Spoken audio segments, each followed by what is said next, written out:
Merci à l'équipe de Louange et bonjour à tous. Très heureux de vous revoir, vous retrouver ce matin. Bonjour à ceux qui nous écoutent aussi via la toile. Très heureux de vous avoir avec nous. Eh bien, je le disais cette semaine, une étude qui a été menée pendant plusieurs années par l'Université d'Harvard, une des universités les plus réputées dans le monde entier. Une étude qui a été menée pendant plusieurs années, et c'est quand même rare, 72 ans. Et c'est toute une étude, ça. Sur le secret, et ça c'était la question qu'on avait posée, on voulait à travers ces années, ces décennies, 72 ans, trouver le secret du bonheur. Alors l'Université d'Harvard, une des universités les plus réputées dans le monde, avec des scientifiques très réputés, ont pris 268 personnes et ils les ont étudiées pendant plus de 72 ans avec plusieurs informations, du data et des éléments, et toutes sortes de questions et tout ça. Et ils les ont suivis afin de découvrir une fois pour tout c'est quoi le secret du bonheur. Alors vous avez les grands scientifiques dans le monde qui se sont penchés sur cette question-là. Et après 72 ans, finalement, on est allé voir le directeur et on lui a demandé, « Bon, as-tu trouvé la réponse? C'est quoi le secret du bonheur? » Alors, voici sa réponse. Il dit, dans le fond, et on se serait attendu d'avoir une réponse assez complexe, bien détaillée, venant de scientifiques. Absolument pas. La réponse est très simple. Il dit, écoutez, somme toute, la réponse est pas mal simple. Et sa conclusion est la suivante. Il dit, voici ce qu'on a découvert à travers 72 ans de recherche avec des centaines de personnes, avec tout le data, les informations, les questions qu'on a soumises. On arrive à la conclusion que la seule chose qui soit vraiment importante dans la vie, dit-il, c'est tes relations avec les autres. Et ça, c'est vraiment intéressant parce que dans les derniers 20 ans, il y a des études en neurobiologie qui se sont arrêtées sur l'étude du cerveau. Et on est allé voir le chercheur Daniel Goleman qui résume ses recherches du cerveau. Et voici ce qu'il dit. Il dit « La révélation la plus fondamentale de la discipline de la neurobiologie est que nous sommes pré-câblés dans le cerveau pour connecter avec les autres. La façon, poursuit-il, que notre cerveau est bâti, la façon qu'il est monté, le rend sociable et attiré vers d'autres connexions avec d'autres cerveaux lorsqu'on entame des relations avec les autres. C'est vraiment intéressant lorsqu'on regarde toutes ces recherches à la lumière des Écritures saintes, parce que la Bible, depuis les premières pages de la Bible, en fait, déjà, on voit que Dieu voulait avoir une relation avec nous. Il nous a créés pour avoir une relation. Il nous a créés des êtres relationnels. Et nous avons été créés à son image pour avoir une relation avec Dieu et aussi avec une relation avec les autres. Nous sommes des êtres relationnels. Maintenant, ce qui est arrivé, c'est que le péché est entré dans le monde et à cause du péché, il y a eu un bris, vraiment une séparation dans les relations. C'est lorsque la chute est arrivée que là, les relations ont commencé et se sont brisées. Premièrement, un gros mur s'est installé entre nous et Dieu. Donc, notre relation avec Dieu a été brisée. Nous sommes séparés d'avec Dieu. En plus, les relations les uns avec les autres ont été touchées, brisées. Mais heureusement, ce n'est pas la fin de l'histoire, parce que qu'est-ce qu'on va voir à travers les Écritures saintes, c'est que Dieu a envoyé son Fils unique. Dieu a tant aimé le monde qu'il a envoyé son Fils unique ici sur terre.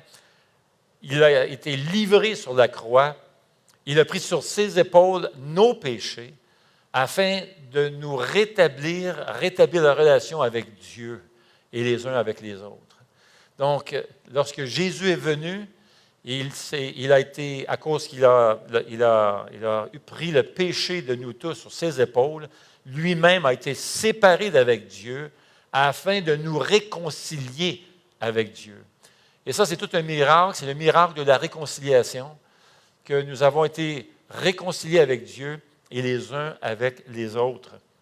Et c'est ce que les Écritures enseignent. Par exemple, dans Éphésiens chapitre 2, voici ce qui arrive. Vous savez que les Juifs et les Grecs ne s'entendaient pas à l'époque du Nouveau Testament et ça représente finalement l'animosité qui existe les uns avec les autres. On parle de Juifs et de Grecs, mais dans le fond, ça nous représente tous.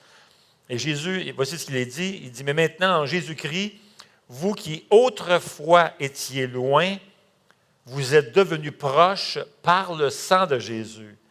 En effet, il est notre paix. Alors, grâce à Jésus-Christ, nous sommes en paix avec Dieu et en paix les uns avec les autres. Lui qui, des deux groupes, n'en a fait qu'un et qui a renversé le mur qui les séparait, la haine. Il a voulu les réconcilier l'un avec l'autre, avec Dieu, en les réunissant dans un seul corps, ça c'est l'Église, au moyen de la croix, en détruisant par elle la haine. À travers lui, en effet, nous avons les uns et les autres accès auprès du Père par le même esprit. En d'autres mots, maintenant, on peut entrer en communion avec Dieu grâce au sacrifice qui a été accompli sur la croix. Alors qu'avant, c'était impossible. Il y avait un mur qui nous séparait. Ainsi donc, vous n'êtes plus des étrangers ni des résidents temporaires. Vous êtes, au contraire, des concitoyens des saints. En d'autres mots, on est membre de cette famille, la famille de Dieu qui est l'Église, membre de la famille de Dieu. Et ça, c'est le miracle de la réconciliation. Et l'Église devrait être le reflet de ce miracle de la réconciliation. L'Église devrait être unie par le sang de Christ. Nous sommes unis, mais ça devrait paraître. Mais ce n'est pas toujours ce qui arrive, n'est-ce pas, parce que nous sommes des pécheurs. On reste pécheurs. L'apôtre a implanté plusieurs églises, comme vous le savez, dans le Nouveau Testament, à l'époque du Nouveau Testament. Et l'une des églises qu'il va implanter, c'est l'église de Corinthe. Et ce qu'on apprend depuis le début du premier chapitre de la lettre aux Corinthiens, comment cette église était déchirée, comment il y avait plusieurs divisions dans cette église. Et c'est particulièrement vrai dans le passage que nous allons lire ce matin. L'Église était vraiment déchirée. Et s'il y avait un moment qui aurait dû refléter le miracle de la réconciliation, c'était vraiment lorsque l'Église se réunissait autour d'un repas, puis prenait la Sainte Seine. La Sainte Seine, finalement, devait faire ressortir, démontrer l'unité maintenant qu'on a les uns avec les autres. Alors, c'était tout à fait le contraire dans le cas de l'Église de Corinthe. Donc, si vous voulez bien, on va aller tourner dans le passage pour lire ce passage dans 1 Corinthiens, chapitre 11. Juste avant, on va juste se courber, si vous voulez bien, et prier. Seigneur, nous aimerions te prier ce matin et demander ton aide. Et particulièrement en ce qui concerne nos relations, d'abord avec toi et nos relations les uns avec les autres. Nous voulons te remercier pour le miracle de la réconciliation. Cette réconciliation que nous avons maintenant, cet accès que nous avons maintenant auprès de toi grâce à Jésus et son sacrifice sur la croix, la crucifixion et la résurrection. Merci Seigneur, que maintenant nous avons été adoptés dans ta famille. Nous sommes ton enfant, nous qui sommes en Jésus. Nous te prions aussi que maintenant tu puisses faire une œuvre entre nous, que nos relations les uns avec les autres puissent être le reflet de ce miracle de la réconciliation. Oui, Seigneur, fais cette œuvre en nous, dans nos relations. Et parle à travers ce passage ce matin, ce passage inspiré par le Saint-Esprit. Et nous te demandons, Seigneur, que tu puisses ouvrir les yeux de notre cœur, au nom de Jésus. Amen. Alors, 1 Corinthiens, chapitre 11, verset 17. 1 Corinthiens 11, verset 17, et on va poursuivre la lecture jusqu'à la fin.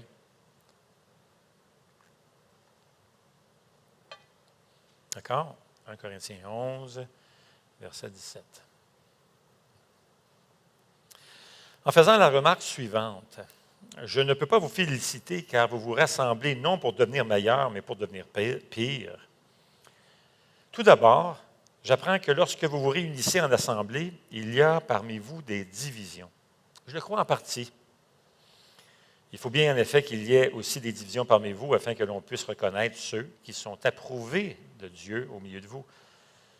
Ainsi donc, lorsque vous vous réunissez, ce n'est pas pour prendre part au repas du Seigneur, car dès que vous vous mettez à table, chacun s'empresse de prendre son propre repas, de sorte que l'un a faim, tandis que l'autre est ivre. N'avez-vous pas des maisons pour manger et boire? Ou bien méprisez-vous l'Église de Dieu et voulez-vous faire honte à ceux qui n'ont rien? Que vous dire? Faut-il vous féliciter? Et sur ce point, je ne vous félicite pas. En effet, j'ai reçu du Seigneur ce que je vous ai transmis. Le Seigneur Jésus, la nuit où il fut livré, arrêté, a pris du pain. Après avoir remercié Dieu, il a rompu et dit, « Prenez, mangez. Ceci est mon corps qui est rompu pour vous. Faites ceci en souvenir de moi. » De même, après le repas, il a pris la coupe et a dit, « Cette coupe est la nouvelle alliance en mon sang. Faites ceci en souvenir de moi toutes les fois que vous en boirez. En effet, toutes les fois que vous mangez ce pain, que vous buvez cette coupe, vous annoncez la mort du Seigneur jusqu'à ce qu'il vienne. C'est pourquoi celui qui mange ce pain ou boit la coupe du Seigneur indignement sera coupable envers le corps et le sang du Seigneur. Que chacun donc s'examine lui-même, et qu'ainsi il mange du pain et boive la coupe. Car celui qui mange et boit indignement, sans discerner le corps du Seigneur, mange et boit un jugement contre lui-même. C'est pour cela qu'il y a parmi vous beaucoup d'infirmes et de malades, et que plusieurs même sont morts. Si nous nous examinions nous-mêmes, nous ne serions pas jugés. Mais quand nous sommes jugés, c'est le Seigneur qui nous corrige afin que nous ne soyons pas condamnés avec le monde. Ainsi, mes frères et sœurs, lorsque vous vous réunissez pour le repas, attendez-vous les uns les autres. Si quelqu'un a faim, qu'il mange chez lui, afin que vous ne vous réunissiez pas pour attirer un jugement sur vous. Alors, quant aux autres questions, je les réglerai quand je viendrai vers vous. À imaginer la situation. Regardez le verset 17. C'est quand même assez phénoménal. Pensez-y, là. C'est fou, là. Vous vous rassemblez non pour devenir meilleur, mais pour devenir pire. À imaginer, les gens venaient à l'église, puis quand ils sortaient à la fin du service, ils étaient pires que quand ils étaient rentrés.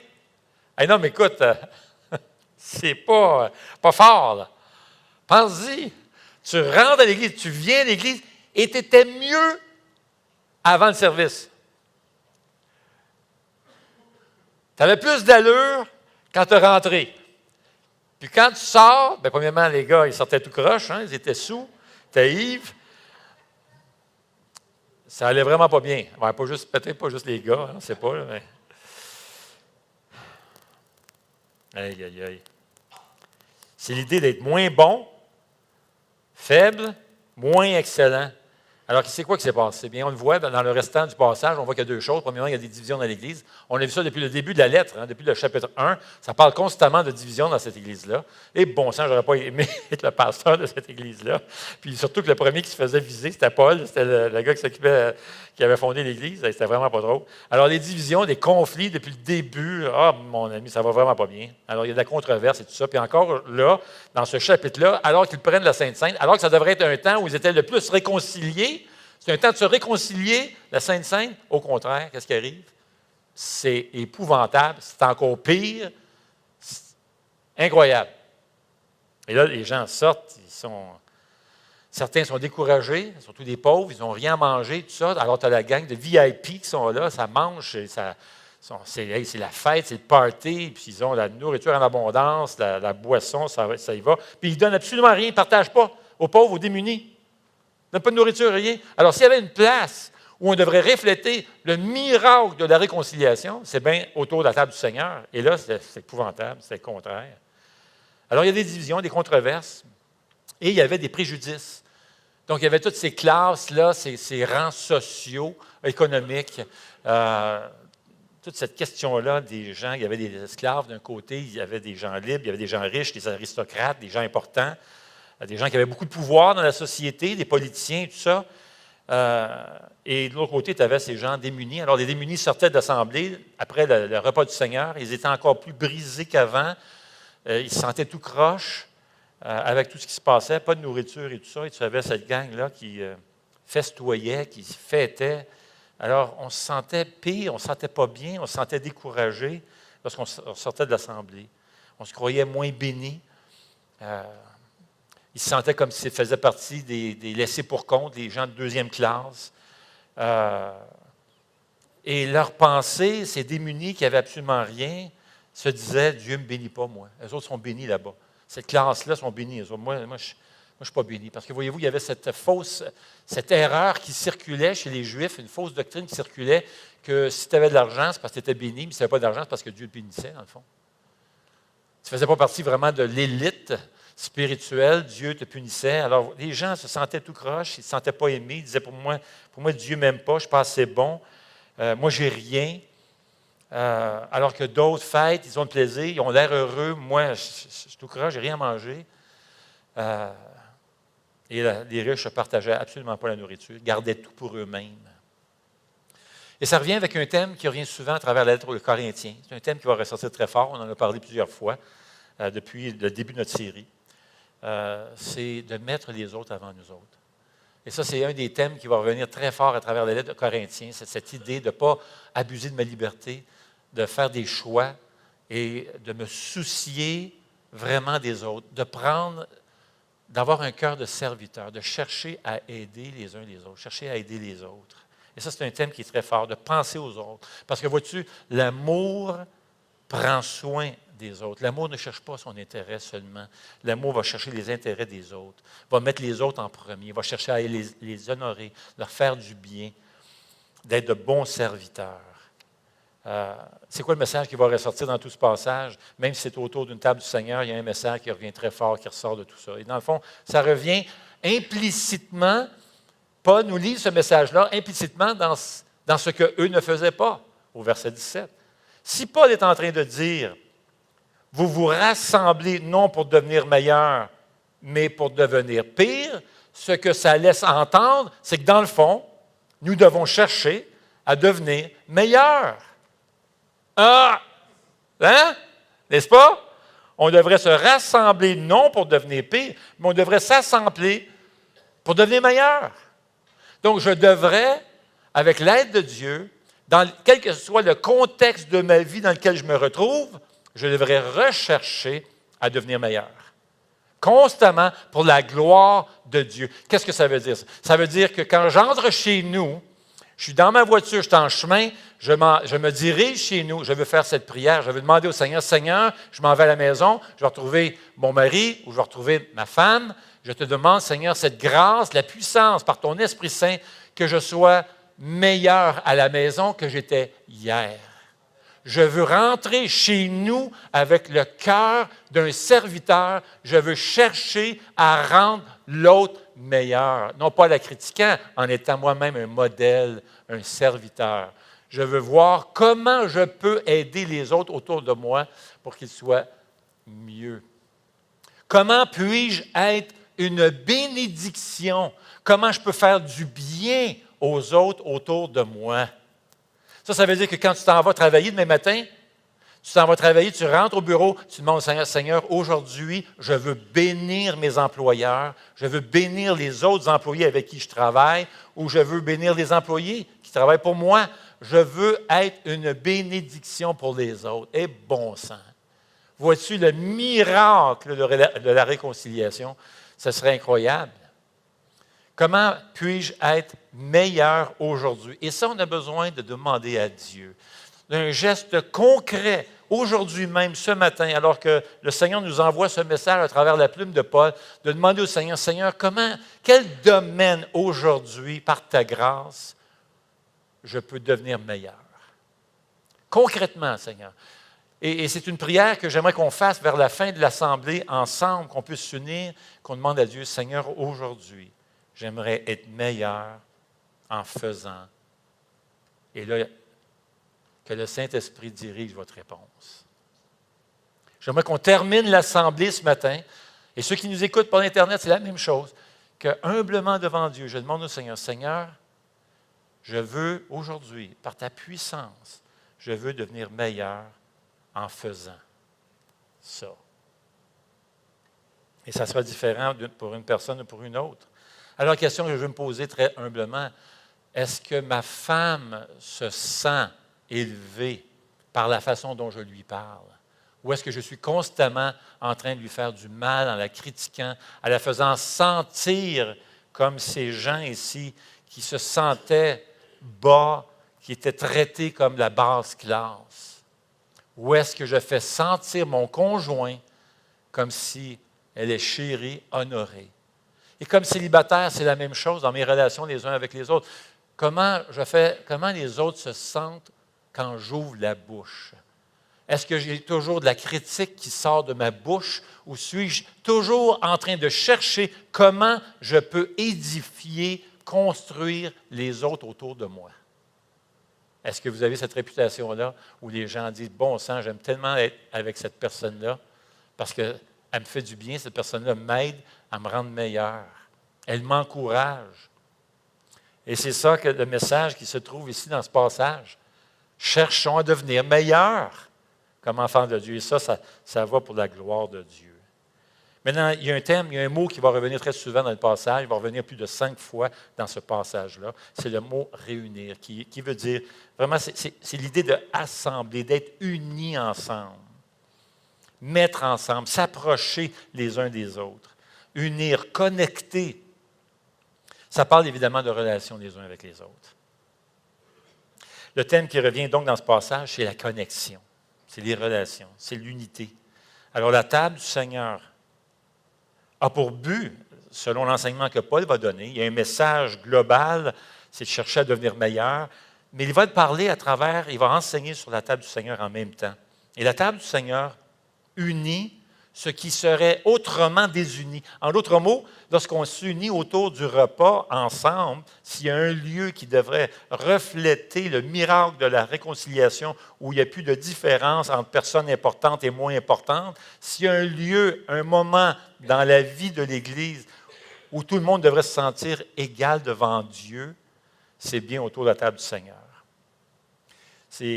Paul nous aide à voir que la table du Seigneur nous unit dans 4 domaines. Elle unit le présent au passé. Elle montre cette réconciliation, cette unité, cette communion que nous avons avec Dieu. Elle unit l'individu à la communauté et elle unit notre vie à l'avenir. Elle nous projette à l'avenir. Alors, premièrement, le repas du Seigneur unit le présent au passé. La première chose qu'on apprend du repas du Seigneur, c'est qu'il connecte le présent au passé. Car il connecte immédiatement, c'est ce que Paul fait dans ses paroles, il nous emmène à cette nuit où Jésus a été livré, a été trahi, alors qu'il va partager le repas de la Pâque avec ses disciples. Voyez-vous, les Juifs célèbrent chaque année, encore aujourd'hui, en 2016, vont célébrer la fête de la Pâque. Et ça vient d'où, ça? Il y a plusieurs années, plusieurs siècles, dans le fond, même dans l'Ancien Testament, on a déjà vu ces films où les Juifs étaient esclaves dans le pays d'Égypte et le roi ne voulait absolument rien savoir de les libérer. Alors là, Dieu est intervenu, il a choisi Moïse pour qu'il intervienne auprès du roi et le roi ne voulait rien savoir. Alors Dieu a envoyé 10 plaies au peuple en Égypte, 10 plaies. Et c'est la dernière, finalement, qui a convaincu le roi à laisser partir, à libérer finalement les Juifs, cette dernière plaie, où Dieu allait envoyer l'ange de la mort et tuer tous les premiers-nés du pays. Et le seul moyen d'être épargné du jugement que Dieu était en train d'envoyer, c'était de mettre du sang d'un agneau qui avait été offert en sacrifice sur les poteaux des portes et le linteau. Le foyer était délivré du jugement de Dieu. Et les familles ont trouvé refuge sous le sang de l'agneau qui avait été sacrifié. Alors l'agneau meurt à la place du premier-né qui se trouve dans la maison. Alors lorsque l'ange de la mort passe au-dessus du foyer, qu'il voit le sang sur la porte, il passe par-dessus la famille est sauvée. La famille est protégée. Alors le roi de l'Égypte a finalement accepté de libérer les Juifs de cet esclavage. Ils sont sortis, ils ont pu quitter l'Égypte. Et ça, c'est le grand miracle de la libération, où les Juifs ont été libérés de l'esclavage en Égypte. Lorsque les Juifs ont quitté, Dieu a institué donc une fête, un mémorial, afin que chaque famille se souvienne de cette grande délivrance, de ce grand miracle de libération. Et c'est la fête de Pâques. Voyez-vous, chaque année, à la fête de Pâques, les Juifs célèbrent leur libération. Et encore aujourd'hui, on va avoir la fête de Pâques et les Juifs vont se réunir ensemble en famille et le père va présider le repas. Et à un moment donné, dans la soirée, le fils va demander pourquoi cette soirée est-elle si différente des autres soirées. Et là, ça donne au Père l'occasion de raconter à nouveau chaque année toute la délivrance miraculeuse des Juifs en Égypte. Alors, c'est une célébration, c'est une fête, c'est une joie de cette délivrance, c'est ça qu'on fête. Et à travers cette fête, les Juifs vont célébrer la libération. Ils prennent du pain sans levain et qu'on appelle le pain d'affliction dans Deutéronome 16. Mais voilà que tout d'un coup, Jésus est avec ses disciples. Alors c'est lui qui préside, est avec ses disciples. Il est là dans cette soirée où il sera trahi et il prend ce repas de la Pâque ensemble avec ses disciples. Il va donner du pain. Et là, tout d'un coup, pour la première fois de l'histoire, Jésus va donner un sens tout à fait nouveau à cette soirée qui avait pour but finalement de fêter et célébrer ce miracle de libération des Juifs dans le désert. Voilà que Jésus va donner un autre sens et ça deviendra finalement le repas du Seigneur, ce qu'on appelle la Sainte Seine. Jésus dit ceci, il prend le pain et dit « Ceci est mon corps, ceci est le pain de mon affliction qui est brisé pour vous. » Jésus s'est donc livré pour nous, il a pris nos péchés sur lui à la croix. Il est donc l'agneau, il est l'agneau qui ôte le péché du monde. Alors, le repas du Seigneur unit le présent au passé. Il rappelle également le lien que nous avons maintenant avec Dieu grâce au sacrifice de Jésus-Christ. Cette réconciliation que nous avons maintenant avec Dieu par le sang de Jésus. Grâce à Jésus, nous avons maintenant accès à Dieu. On a maintenant une communion avec Dieu. Notre relation avec Dieu est maintenant rétablie. On peut être en communion avec Dieu. Et la coupe que l'on prend lors de la Sainte Seine, le pain qu'on mange, rappelle cette nouvelle relation que nous avons avec Dieu, cette communion que nous avons avec Dieu, cette relation avec Dieu. Et c'est la raison pour laquelle nous lisons dans 1 Corinthiens 10, qu'on a déjà lu ensemble, la coupe de bénédiction que nous bénissons, n'est-elle pas la communion au sang de Christ? Le pain que nous rompons, n'est-il pas la communion au corps du Christ? Puisqu'il y a un seul pain, nous qui sommes plusieurs, nous formons un seul corps, car nous participons tous à un même pain. Alors Jésus s'est rendu accessible. Lorsque Jésus a donné du pain et la coupe à ses disciples, il a dit, prenez, mangez, car ceci représente mon corps qui a été livré pour vous. Ce qu'il est en train de dire, Jésus, c'est que je m'offre à vous. Je me rends accessible à vous. Je me donne à vous. Je connecte avec vous. Je me joins à vous. Je me lie à vous et je m'unis à vous. Vois-tu, le repas du Seigneur fait penser à cette union que nous avons maintenant avec Dieu à travers Jésus-Christ. La Sainte Seine, c'est un symbole. Certaines personnes vont penser que lorsqu'on mange du pain, on mange littéralement le corps. C'est littéral et tout ça, on prend Jésus. Mais non, c'est un symbole. Même Jésus lui-même se sert. Dans ce qu'il dit, il est en train d'en faire un symbole. Parce que Jésus n'avait pas encore été offert à la croix. Hein? Et pourtant, il dit, ceci est mon corps qui est livré pour vous. Il n'avait pas encore été livré. Son corps n'avait pas été livré. Son sang n'avait pas encore coulé. Et pourtant, il dit, ceci est mon corps. Alors, vous voyez, lui-même ne le prend pas dans le sens littéral. Alors, la Sainte Seine a pour but de faire ressortir l'union avec Jésus. Nous rappeler ce sacrifice qui nous fait penser à la communion que nous avons avec lui, avec Dieu. Alors, le repas du Seigneur unit le présent au passé. Il rappelle ce lien que nous avons maintenant, cette réconciliation miraculeuse qui a eu lieu, qui nous unit avec Dieu. Il unit aussi l'individu à la communauté, à l'Église, le corps de Jésus-Christ. L'Église de Corinthe est vraiment divisée.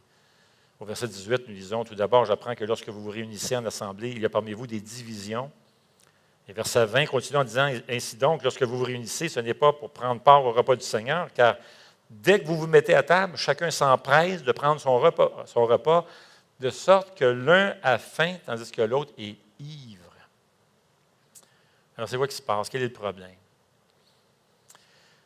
Eh bien, à l'époque, on prenait la Sainte Seine dans une maison, dans une demeure, une villa romaine. C'était des églises-maisons. Et elles étaient construites de telle manière qu'on avait des pièces où on allait manger selon le degré de pouvoir que tu avais. Euh, alors, d'un côté, pendant ce repas du Seigneur, tu avais des riches qui mangeaient d'un côté, des pauvres qui mangeaient de l'autre. Maintenant, on comprend mieux ce qui se passe en regardant les maisons à l'époque dans l'Empire romain.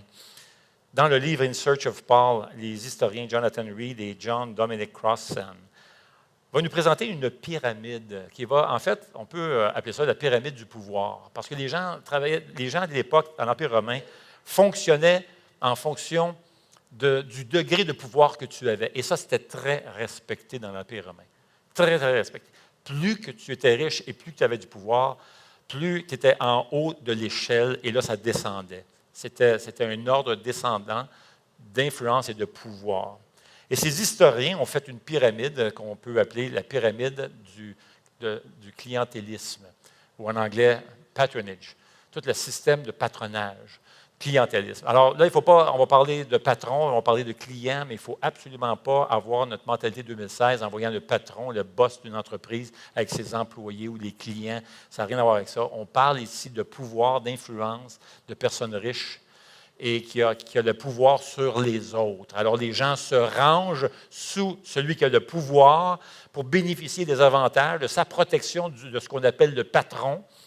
Et on se range sous lui pour avoir certains avantages, avoir la protection. Si jamais on était emmené au procès et on voulait se défendre, on était protégé sous ce parapluie de cet homme ou cette personne en pouvoir en haut de l'échelle. Vous pouvez remarquer maintenant l'échelle qui descend. C'est l'échelle du pouvoir, la pyramide du pouvoir. Tout à fait en haut, vous avez la divinité et ça va descendre. Vous avez l'empereur, la famille royale, les prêtres, les aristocrates qui sont à l'aise et riches, les citoyens et les libres, des gens qui sont libres, qui étaient libres de naissance et tout ça. Et vous avez les affranchis. Ça, ce sont des anciens esclaves qui ont été libérés. Ils ont réussi à se libérer. Ils ne sont pas parfaitement libres. Ils doivent loyauté au patron quand même. Il y a des choses qu'ils ne peuvent pas faire, mais ils sont quand même plus libres qu'ils étaient avant. Et ça descend avec les esclaves de résidence et les esclaves de champ.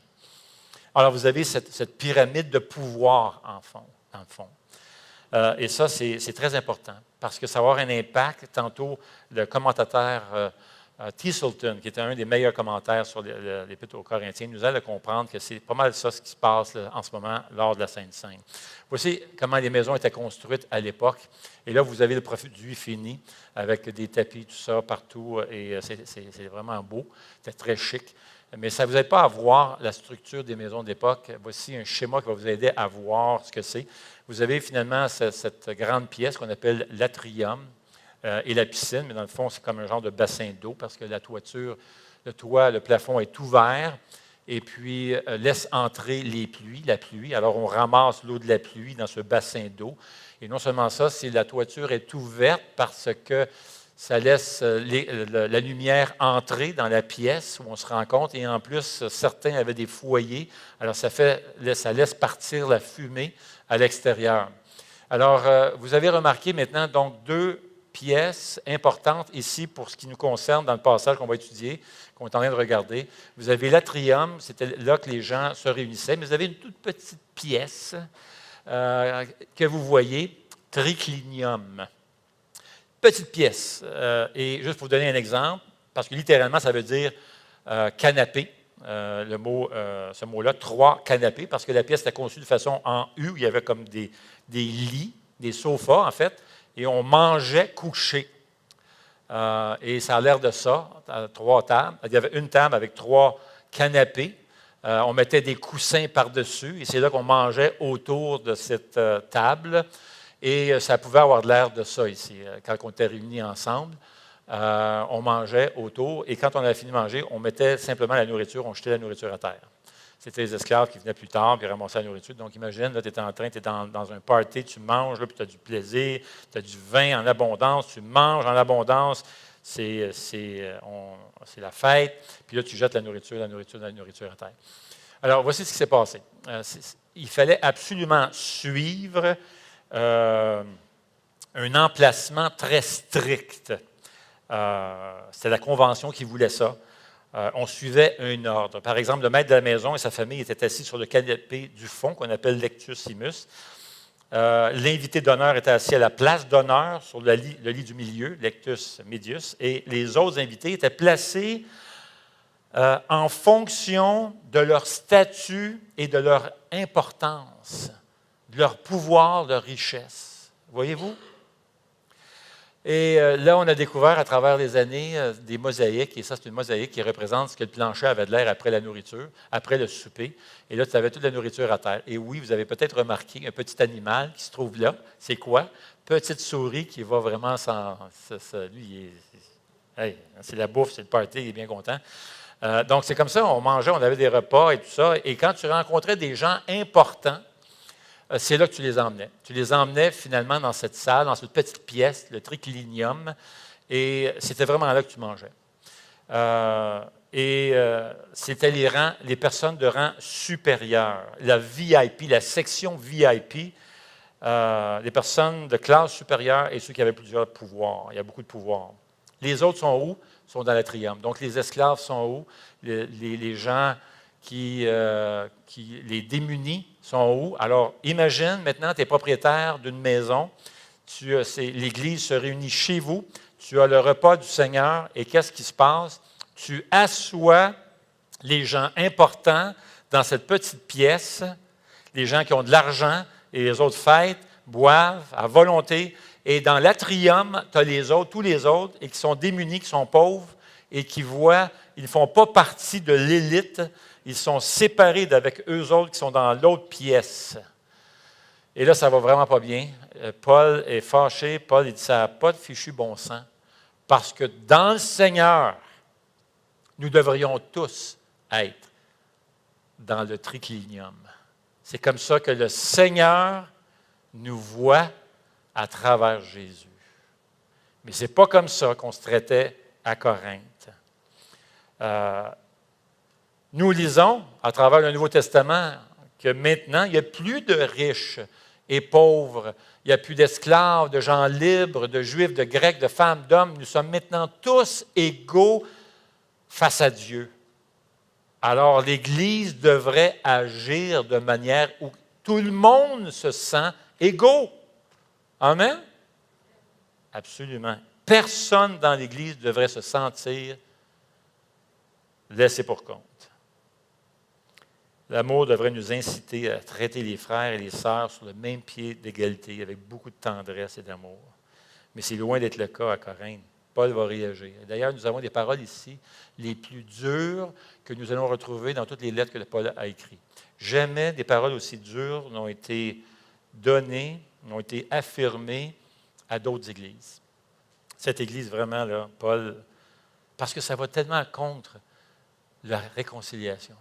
Ça va tellement contre le message de la grâce que nous avons en Jésus-Christ, que nous avons tous été sauvés par grâce, par la miséricorde de Dieu. Il dit au verset 22, « N'avez-vous pas des maisons pour manger et boire, ou bien méprisez-vous l'Église de Dieu, et voulez-vous faire honte à ceux qui n'ont rien? » Voyez-vous, les gens se sentaient, ils avaient honte. Les personnes démunies dans l'atrium avaient honte d'être là. Tu as honte d'être à l'Église, parce qu'on se fait sentir cheap. Et Paul va continuer en disant, même si vous continuez comme ça, vous allez même subir, et déjà ça a commencé, le jugement de Dieu. Dieu va vous châtier. Il dit au verset 27, c'est pourquoi celui qui mange ce pain ou boit la coupe du Seigneur indignement sera coupable envers le corps et le sang du Seigneur. Que chacun donc s'examine soi-même. Et qu'ainsi il mange du pain et boive de la coupe. Car celui qui mange et boit indignement sans discerner le corps du Seigneur mange et boit un jugement contre lui-même. C'est pour cela qu'il y a parmi vous beaucoup d'infirmes et de malades et que plusieurs sont morts. Il y avait des gens qui étaient morts, littéralement. Dieu était intervenu et a dit, écoute, ton témoignage est tellement mauvais, j'aime mieux t'emmener à la maison. Et là, on ne parle pas de perte de salut ici. C'est un châtiment et certains sont tombés malades et tout ça. Et Dieu, des fois, va permettre qu'on ait des épreuves dans nos vies, soit qu'on tombe malade et tout ça, pour nous ramener à l'ordre, pour nous ramener proche de lui, qu'on se rappelle finalement qu'est-ce que Dieu a accompli pour nous sauver par la grâce. Et J'entends ça ici et là à travers les années que je rencontre des gens ou des gens, ils le savent au fond d'eux. Ce n'est pas toujours le cas. Ce n'était pas le cas de Job. Job a tombé dans de pires épreuves, il a tout perdu finalement, puis pourtant c'était un homme intègre. Et alors, ce n'est pas toujours le cas. Alors, on n'a pas toujours, à chaque fois qu'il y a un malaise qui arrive, quelque chose qui arrive, que, automatiquement, Dieu est en train de nous punir. Ce n'est pas toujours le cas. Mais des fois, c'est le cas. Ça peut arriver. Et c'est arrivé ici dans le cas de Corinthiens, parce que Dieu nous aime trop pour nous laisser nous éloigner et entacher le témoignage de l'Évangile. Il ne peut pas nous laisser faire ça. Alors, c'est quoi qu'il faut faire? Il faut s'examiner soi-même. C'est ça qu'il faut. Il faut vraiment faire de l'introspection et s'examiner notre cœur. Puis dire, Seigneur, comment je suis en train de traiter les autres? Comment je suis en train de me conduire? Est-ce que j'ai l'humilité dans ma vie? Est-ce que je réalise que si je suis sauvé, un enfant de Dieu, c'est uniquement par la miséricorde de Dieu? Je ne peux pas me péter les bretelles plus qu'un autre dans l'Église. Nous sommes tous sauvés par la grâce, la bonté, la miséricorde de Dieu. Et c'est ça qu'il est en train de dire ici. C'est ça que Dieu veut. Examine toi-même. Dieu n'est pas là puis il attend pour nous prendre sur un 2x4 puis nous frapper. Ce n'est pas Dieu, ça. C'est pas Dieu. Dieu n'est pas comme ça de s'amuser à nous faire du mal. Mais Dieu nous aime comme un bon parent va le faire parfois, va nous ramener et va devoir nous corriger, nous ramener proche de lui. Parce qu'il nous aime trop pour nous laisser aller. Il ne veut pas nous laisser nous détruire. L'Évangile nous place tous sur le même pied d'égalité. On est tous des pécheurs sauvés par grâce, quelle que soit notre position dans la société. Alors, s'il y a des divisions dans l'Église, surtout pour des raisons socio-économiques, mon ami, comme à Corinthe, on est en train d'entacher le témoignage de l'Évangile. La grâce de Jésus devrait faire disparaître mon orgueil. Et c'est pour ça que j'ai besoin constamment, chaque jour, d'aller dans la prière, parce qu'il y a quelque chose en moi qui veut se prendre pour un autre. Il y a quelque chose en moi, cette nature pécheresse qui est là, et parce que je ne suis pas ressuscité encore, il y a du péché dans ma vie, qui veut être le premier, qui cherche la gloire. Et c'est pour ça que j'ai besoin de revenir à la croix constamment et me rappeler, et la Sainte Seine nous rappelle de nous rappeler cela, ce que Jésus a accompli pour nous, que c'est juste une grâce. Et c'est ce que devrait produire le fruit. C'est ce que produit le fruit de l'Évangile. Et qu'est-ce que ça veut dire pour moi? Mais ça a un impact sur vous et moi. Parce que des fois, on commence à se bouder les uns les autres. Parfois, on se confronte, on se critique. Et là, on prend mal la critique. On commence à se distancer les uns des autres. Et là, on commence à créer des clics. Puis on commence à mettre une barrière, un mur entre nous. Il peut y avoir des gens qui ne se parlent plus jamais, puis ils vont à la même église. Et peut-être même il y a quelqu'un dans ta vie en ce moment à qui tu ne parles plus. Tu as coupé les relations parce qu'il t'a fait du mal. Puis tu refuses de lui pardonner. Il y a de l'amertume dans ton cœur. Il y a de la colère dans ton cœur encore. Et tu refuses de lui parler de lui. Tu refuses de lui demander pardon ou de pardonner. Alors moi, ce matin, je lance cet encouragement-là par l'aide de Dieu, dans la prière. Demandez à Dieu, Seigneur, aide-moi à me réconcilier avec ce frère ou cette sœur. Aide-moi à lui demander pardon. Donne-moi le courage de pardonner aussi. Prends cette décision de te réconcilier avec les autres ce matin. Le repas du Seigneur unit le présent au passé. Il rappelle et célèbre cette réconciliation que nous avons avec le Seigneur, avec Dieu. Il unit l'individu à l'Église, à la famille de Dieu, à la communauté, et il nous unit à l'avenir aussi. Ça nous transporte dans l'avenir. Verset 26. En effet, toutes les fois que vous mangez ce pain et que vous buvez cette coupe, vous annoncez la mort du Seigneur jusqu'à ce qu'il vienne. Hey, jusqu'à ce qu'il vienne. Ça fait référence à l'Apocalypse, à la fin des temps, lorsque nous serons partis, nous serons avec le Seigneur. Le Seigneur va revenir. Il revient bientôt, nous dit les Écritures. Et on sera avec lui. Puis là, ça va être le festin éternel. Tu vas te sentir comme le VIP, mon ami, chaque jour, 24 heures sur 24. Les aspirations que tu as au fond de ton cœur depuis des années seront parfaitement satisfaites en toi. Imagine-toi. Parfaitement heureux. Il va falloir écrire une lettre à Harvard. C'est parfaitement heureux pour l'éternité, lorsque tu seras dans la présence de Dieu. Parce que tu sais quoi? Il va changer notre corps, il va nous donner un corps glorifié, il va essuyer toute larme, il n'y aurait plus de misère, de souffrance, tu ne te sentiras plus jamais humilié, écrasé comme tu es un pas bon, tu es un si. Tu vas te sentir tellement aimé. Et tu sais quoi? Ton cœur va constamment être en fête. Tu n'arrêteras pas de vouloir glorifier Dieu parce que tu vas comprendre comme tu n'as jamais compris finalement la beauté de ce que Jésus a accompli ce jour-là à la croix. Tu vas le réaliser vraiment. Là, on va vouloir adorer Dieu comme on n'aura jamais adoré Dieu. Puis mon ami, tu vas rentrer dans le lieu le plus VIP, inimaginable, dans le lieu très saint. Je pense que c'est Dan Carson qui a fait remarquer ça. Il dit, avez-vous remarqué que dans l'Apocalypse, tu ne vois pas vraiment comme de temple? Non, il dit, tu sais pourquoi? C'est parce que tu es dedans. C'est une vision de l'intérieur. Tu es là dans le lieu très saint, VIP, dans la présence du lieu 3 fois saint pour l'éternité. Ah, mon ami. Et l'ange me dit, Apocalypse chapitre 19, dit ceci. L'ange me dit alors, écris, heureux, heureux. Si tu sais quoi le bonheur, tu veux-tu le savoir? Heureux le bonheur, heureux ceux qui sont invités au festin des noces de l'agneau. As-tu Jésus dans ta vie? Si Jésus est dans ta vie, tu vas faire partie de ce grand festin des noces de l'agneau. Et il ajouta, ces paroles sont les véritables paroles de Dieu. Le chapitre suivant, chapitre 21, continue en disant ceci. Il habitera avec eux, ils seront son peuple, et Dieu lui-même sera avec eux, il sera leur Dieu. Il essuiera toute larme de leurs yeux. La mort ne sera plus, il n'y aura plus de deuil, ni cri, plus de douleur. Fini la douleur. Aucune douleur. Car ce qui existait avant a disparu. Celui qui était assis sur le trône dit, voici ce que je fais. Voici que je fais toutes choses nouvelles. C'est ta prochaine adresse. Le château de Dieu. Amen. Il y a une belle section VIP juste pour toi. Là. Ah, mon ami. Le repas du Seigneur, c'est justement ça. Ça nous unit. Ça unit le présent au passé. Rappelle que nous sommes maintenant réconciliés avec Dieu. Unis. Ça nous unit aussi. Ça nous rappelle l'unité que nous avons les uns et les autres. Ça nous unit aussi à ce qui s'en vient. Ça nous fait penser à ce qui s'en vient. Ce grand jour du festin. Eh bien, Seigneur notre Dieu, nous voulons tellement te remercier. Combien tu es bon. Combien, Seigneur, tu traites chaque enfant comme un VIP.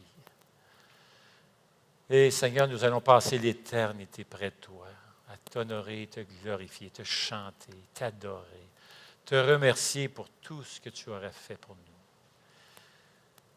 On ne réalise pas que chaque moment de la journée sont entre tes mains, que tu diriges chacun de nos pas, Seigneur.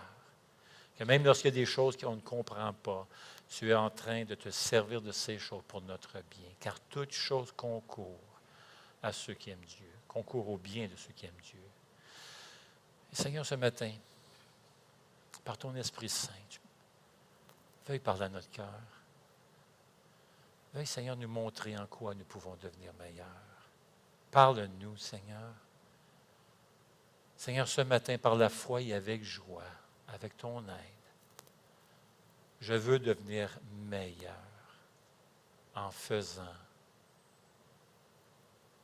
Réponds, Seigneur, à nos cœurs. Prenons un moment de silence devant Dieu et que le Saint-Esprit puisse vous montrer comment vous pouvez concrètement aujourd'hui, dans quel domaine vous pouvez être meilleur. Un geste concret aujourd'hui pour devenir meilleur.